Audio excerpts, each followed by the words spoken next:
اعوذ باللہ من الشیطان الرجیم بسم اللہ الرحمن الرحیم۔ دین اسلام میں بچوں کے حقوق۔ قبل از پیدائش بچہ حالت جنین میں ہوتا ہے۔ اسلام نے بچے کو حقوق عطا کرنے کا آغاز حالت جنین سے کیا ہے، جن کی تفصیل یہ ہے۔ بچے کی زندگی کا آغاز مرحلہ جنین سے ہوتا ہے۔ اسلام نے اس مرحلے سے بچے کے لیے زندگی کے حق کو قانونی حیثیت عطا کی ہے، چونکہ استقرار حمل کے 4 ماہ بعد رحم مادر میں موجود بچے میں روح پھونک دی جاتی ہے۔ اس وقت حمل ضائع کرنا رحم مادر میں بچے کو قتل کرنا ہے، جو کہ قتل انسانی کے مترادف ہے اور گناہ کبیرہ ہے۔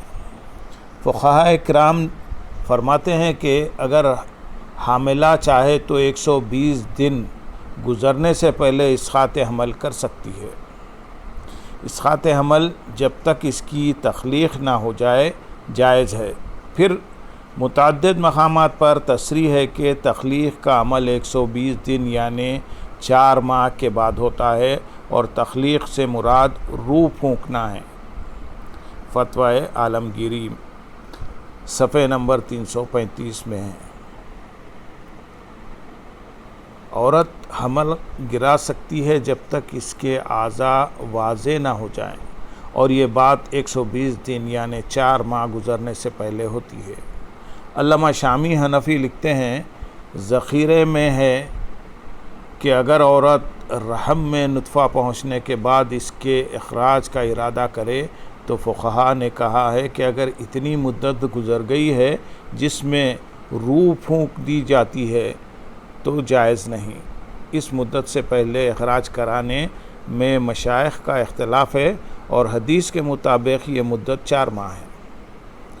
علامہ حسکفی حنفی لکھتے ہیں، عورت کے لیے حمل ساخت کرانے کی کوشش کرنا مکروہ ہے اور عذر کی وجہ سے جائز ہے، بشرطے کہ بچے کی صورت نہ بنی ہو، اور اگر اس نے کسی دوا کے ذریعے سے ناتمام یعنی کچے بچے کا اسقاط کرایا تو ماں کے عاقلہ یعنی دودیال کی طرف سے بچے کے وارثوں کو 1 سال میں 500 درہم ادا کیے جائیں گے۔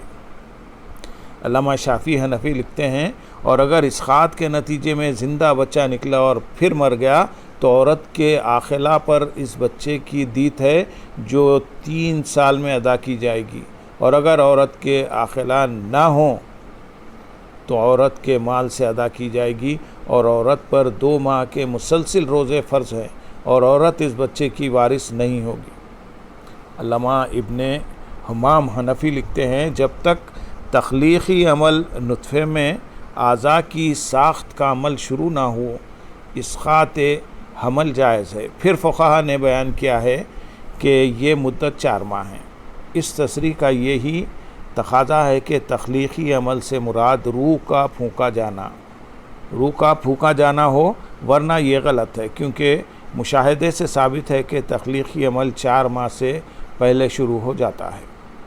اگر حمل کے 4 ماہ گزر گئے ہوں لیکن حمل برقرار رہنے کی وجہ سے عورت کی ہلاکت یقینی ہو، جس کی ماہر ڈاکٹروں نے تصدیق کر دی ہو، تو 4 ماہ کے بعد بھی اسقاط حمل جائز ہے، بلکہ عورت کی جان بچانے کے لیے ضروری ہے، کیونکہ اسقاط نہ کرانے کی صورت میں بچہ اور ماں دونوں کی ہلاکت کا خطرہ ہے، اور پیٹ کا بچہ جس کا جاندار اور زندہ ہونا ظنی ہے، اس کی بنسبت ماں کی جان جو یقینی اور مشاہدہ ہے زیادہ اہم ہے، اس لیے اس صورت میں اسقاط کرانا واجب ہے۔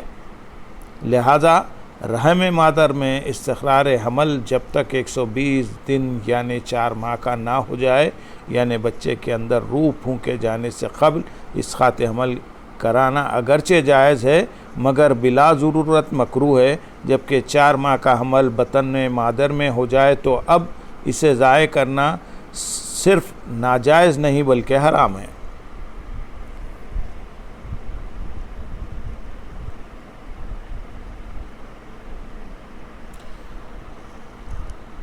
اللہم صلی علی سیدنا محمد وعلی آل سیدنا محمد وبارک وسلم۔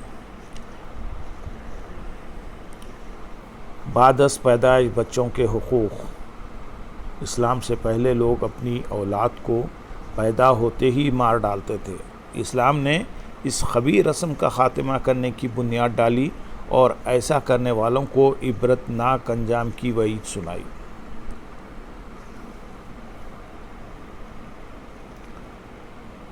سورۃ الانعام آیت نمبر 140 میں ارشاد باری تعالیٰ ہے، واقعی ایسے لوگ برباد ہو گئے جنہوں نے اپنی اولاد کو بغیر علم یعنی صحیح کے محض بیوقوفی سے قتل کر ڈالا، اور ان چیزوں کو جو اللہ نے انہیں روزی کے طور پر بخشی تھی اللہ پر بہتان باندھتے ہوئے حرام کر ڈالا، بے شک وہ گمراہ ہو گئے اور ہدایت یافتہ نہ ہو سکے۔ بھوک اور افلاس کے خدشے سے اولاد کے قتل کی ممانعت کرتے ہوئے قرآن حکیم سورۃ الانعام آیت نمبر 151 میں ارشاد ہے، اور مفلسی کے باعث اپنی اولاد کو قتل مت کرو، ہم ہی تمہیں رزق دیتے ہیں اور انہیں بھی دیں گے۔ سورۃ بنی اسرائیل آیت نمبر 31 میں ارشاد ہے، اور تم اپنی اولاد کو مفلسی کے ڈر سے قتل مت کرو، ہم ہی انہیں بھی روزی دیتے ہیں اور تمہیں بھی، بے شک ان کو قتل کرنا بہت بڑا گناہ ہے۔ اسلام سے قبل بیٹیوں کی پیدائش نہایت برا اور قابل توہین سمجھا جاتا تھا اور انہیں زندہ درگور دفن کر دیا جاتا تھا۔ اسلام نے اس خیال باطل کا رد کیا اور بیٹیوں کی پیدائش کو باعث رحمت قرار دیا۔ قرآن حکیم میں ایک مقام پر روز محشر کی سختیاں اور مصائب کے بیان کے باب میں ارشاد فرماتے ہیں، سورۃ التکویر آیت نمبر 8 اور 9 میں ارشاد ہے، اور جب زندہ دفن کی ہوئی لڑکی سے پوچھا جائے گا کہ وہ کس گناہ کے باعث قتل کی گئی تھی۔ ہر بچہ فطرت پر پیدا ہوتا ہے، بعد میں اس کے والدین اس کا مذہب تبدیل کرا دیتے ہیں۔ حضور نبی اکرم صلی اللہ علیہ وسلم نے ارشاد فرمایا، ہر بچہ فطرت پر پیدا ہوتا ہے، پھر اس کے ماں باپ اسے یہودی، نصرانی یا مجوسی بنا دیتے ہیں۔ بچوں کو اسلامی تعلیمات سے شناسا کرنے اور انہیں اسلامی آداب زندگی سکھانا ماں باپ کا فرض ہے۔ امام حسین رضی اللہ تعالیٰ عنہ روایت کرتے ہیں کہ حضور نبی اکرم صلی اللہ علیہ وسلم نے فرمایا، جس کے ہاں بچے کی ولادت ہو تو وہ اس کے دائیں کان میں اذان اور بائیں کان میں اقامت کہے، اس کی برکت سے بچے کی ماں کو کوئی نقصان نہ پہنچے سکے گا۔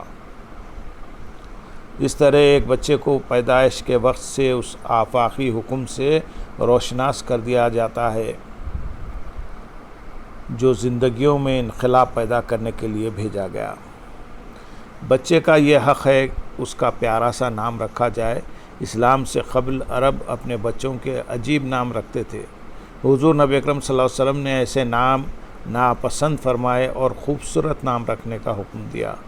امام سیوطی روایت کرتے ہیں، ایک شخص حضور نبی اکرم صلی اللہ علیہ وسلم کی بارگاہ میں حاضر ہو کر عرض گزار ہوا، یا رسول اللہ صلی اللہ علیہ وسلم، میرے اس بچے کا مجھ پر کیا حق ہے؟ آپ صلی اللہ علیہ وسلم نے فرمایا، تو اس کا اچھا نام رکھ، اسے آداب سکھا اور اسے اچھی جگہ رکھ، یعنی اس کی اچھی تربیت کر۔ حضرت ابو درداء رضی اللہ تعالیٰ عنہ روایت کرتے ہیں کہ حضور نبی اکرم صلی اللہ علیہ وسلم نے ارشاد فرمایا، روز قیامت تم اپنے ناموں اور اپنے آبا کے ناموں سے پکارے جاؤ گے، اس لیے اپنے نام اچھے رکھا کرو۔ حضرت ابو وہب جشمی رضی اللہ تعالیٰ عنہ روایت کرتے ہیں کہ رسول اللہ صلی اللہ علیہ وسلم نے ارشاد فرمایا، انبیاء کرام کے ناموں پر اپنے نام رکھا کرو، اور اللہ تعالیٰ کو تمام ناموں میں سے عبداللہ اور عبد الرحمن زیادہ پسند ہیں۔ سب ناموں سے سچے نام حارث اور حمام ہیں، جبکہ سب سے برے نام حرب اور مرہ ہے۔ حضرت علی ابن ابی طالب رضی اللہ تعالیٰ عنہ روایت کرتے ہیں کہ جب سیدنا فاطمہ الزہرا رضی اللہ تعالیٰ عنہ کے ہاں حضرت حسن رضی اللہ تعالیٰ عنہ کی ولادت ہوئی تو حضور نبی اکرم صلی اللہ علیہ وسلم تشریف لائے اور فرمایا، مجھے میرا بیٹا دکھاؤ، اس کا نام کیا رکھا ہے؟ میں نے عرض کیا، میں نے اس کا نام حرب رکھا ہے۔ حضور نبی اکرم صلی اللہ علیہ وسلم نے فرمایا نہیں بلکہ وہ حسن ہیں۔ پھر جب حسین رضی اللہ تعالیٰ عنہ کی ولادت ہوئی تو حضور نبی اکرم صلی اللہ علیہ وسلم تشریف لائے اور فرمایا مجھے میرا بیٹا دکھاؤ، تم نے اس کا نام کیا رکھا ہے؟ میں نے عرض کیا میں نے اس کا نام حرب رکھا ہے۔ آپ صلی اللہ علیہ وسلم نے فرمایا نہیں بلکہ وہ حسین ہیں۔ پھر جب تیسرا بیٹا پیدا ہوا تو حضور نبی اکرم صلی اللہ علیہ وسلم تشریف لائے اور فرمایا مجھے میرا بیٹا دکھاؤ، تم نے اس کا نام کیا رکھا ہے؟ میں نے عرض کیا میں نے اس کا نام حرب رکھا ہے۔ آپ صلی اللہ علیہ وسلم نے ارشاد فرمایا نہیں بلکہ اس کا نام محسن ہے۔ پھر ارشاد فرمایا میں نے ان کے نام ہارون علیہ السلام کے بیٹوں شبر، شبیر اور مشبر کے نام پر رکھے ہیں۔ حضرت عبداللہ بن عمر رضی اللہ تعالیٰ عنہ روایت کرتے ہیں رسول اللہ صلی اللہ علیہ وسلم نے آسیہ کا نام بدل دیا اور فرمایا تم جمیلہ ہو۔ حضرت اسامہ بن اغدری رضی اللہ تعالیٰ عنہ بیان کرتے ہیں کہ اسرم نام کا ایک شخص کچھ لوگوں کے ساتھ بارگاہ رسالت میں آپ صلی اللہ علیہ وسلم میں حاضر ہوا۔ جب آپ صلی اللہ علیہ وسلم کے استفسار پر اس شخص نے اپنا نام بتایا تو آپ صلی اللہ علیہ وسلم نے فرمایا نہیں تم زرع ہو۔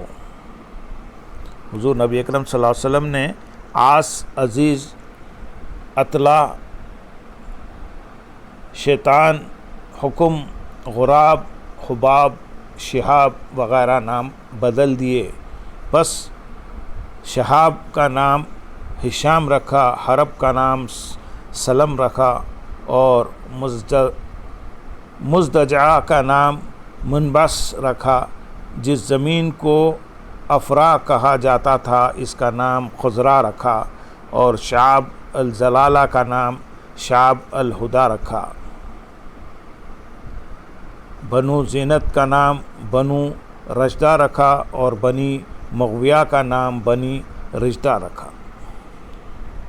بچے کے لیے نسب کا حق صرف اسی کے ساتھ خاص نہیں بلکہ یہ ماں باپ کا بھی حق ہے۔ باپ کا حق اس نسبت سے ہے کہ وہ اپنی اولاد کے تحفظ اور تعلیم و تربیت کا اختیار رکھتا ہے۔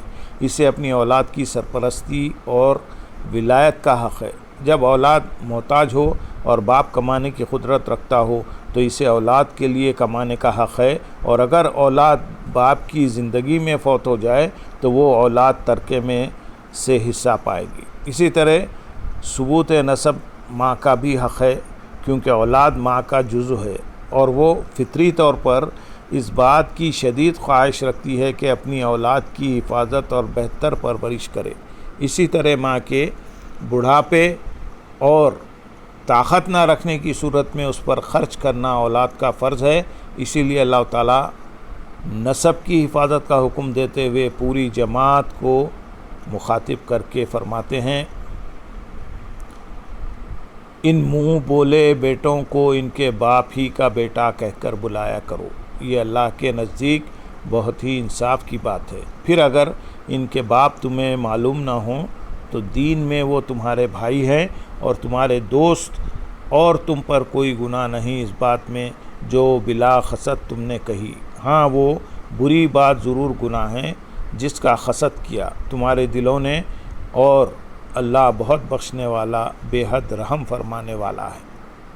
اپنا حقیقی نسب تبدیل کرنے والے کے بارے میں حضور نبی اکرم صلی اللہ علیہ وسلم نے ارشاد فرمایا جو اپنے باپ کے علاوہ کسی اور کے متعلق دعویٰ کرے اور وہ جانتا ہو کہ وہ اس کا باپ نہیں تو اس پر جنت حرام ہے۔